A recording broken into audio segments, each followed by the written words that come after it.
Vous écoutez Europe 1, il est 9h30. Le journal des médias avec Thomas Joubert. Bonjour, à la une ce matin, notre ami Emmanuel Maubert, hospitalisé dans un état critique. Une intrusion sur le plateau de la nouvelle édition hier en direct sur Canal. Et l'hebdo show d'Arthur arrive en quotidienne dès le mois de juin sur TF1. Et on commence donc avec d'énormes pensées pour notre ami Emmanuel Maubert qui a été victime d'une crise cardiaque. Emmanuel Maubert qui intervient régulièrement dans cette émission, ancien chroniqueur de C'est à vous et journaliste à Europe 1. Il est en ce moment hospitalisé à Cannes après avoir fait un arrêt cardiaque dimanche. Son état de santé est jugé critique. Il se trouvait à Cannes pour le tournage de son émission culinaire avec Babette de Rosière pour France O. Elle raconte qu'après avoir tourné au marché de Fortville dimanche matin, en rentrant à l'hôtel, il s'est effondré dans le hall. On lui souhaite énormément de force et de courage dans son combat actuel.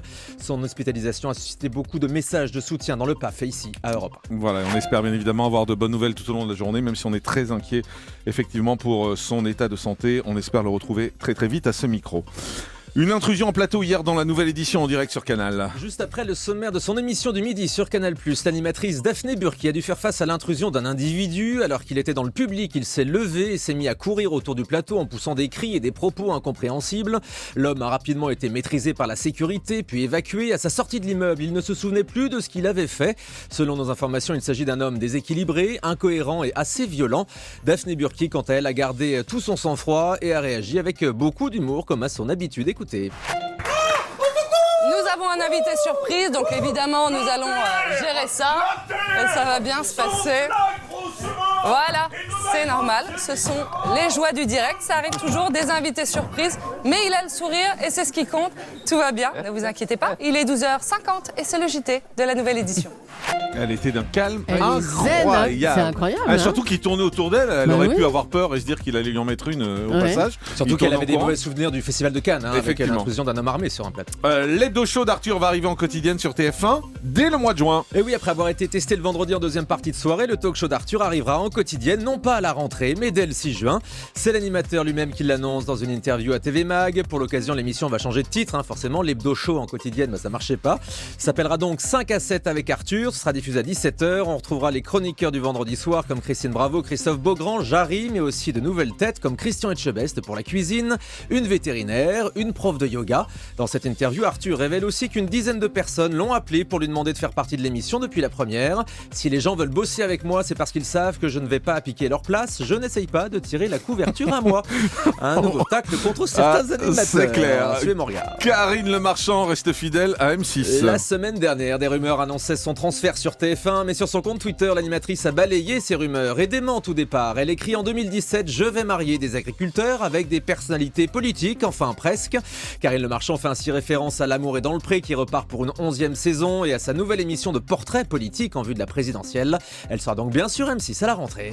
Et puis autre figure emblématique d'M6, Christina Cordula qui aimerait faire de nouvelles choses à la télé. Dans une interview à Télé 7 jours cette semaine, la reine du shopping explique qu'elle aimerait diversifier ses activités et lance un appel à la direction d'M6. Elle voudrait se frotter à d'autres domaines que la mode. Elle évoque l'art de vivre, la décoration, le cinéma.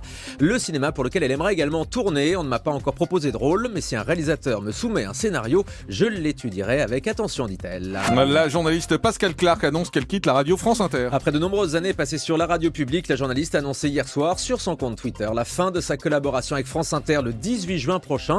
Après avoir longtemps été exposée en quotidienne et dans la matinale, elle était passée sur la grille du week-end. Pascal Clark a fait 2 passages à France Inter de 95 à 2004, puis de 2009 à aujourd'hui. Une soirée spéciale contre l'homophobie ce soir sur la chaîne numéro 23. À l'occasion de la journée internationale de lutte contre l'homophobie et la transphobie qui a lieu aujourd'hui, numéro 23 va diffuser ce soir le film À cause d'un garçon sur un jeune gay de 17 ans. Le film sera suivi d'un débat en deuxième partie de soirée consacré au combat contre l'homophobie.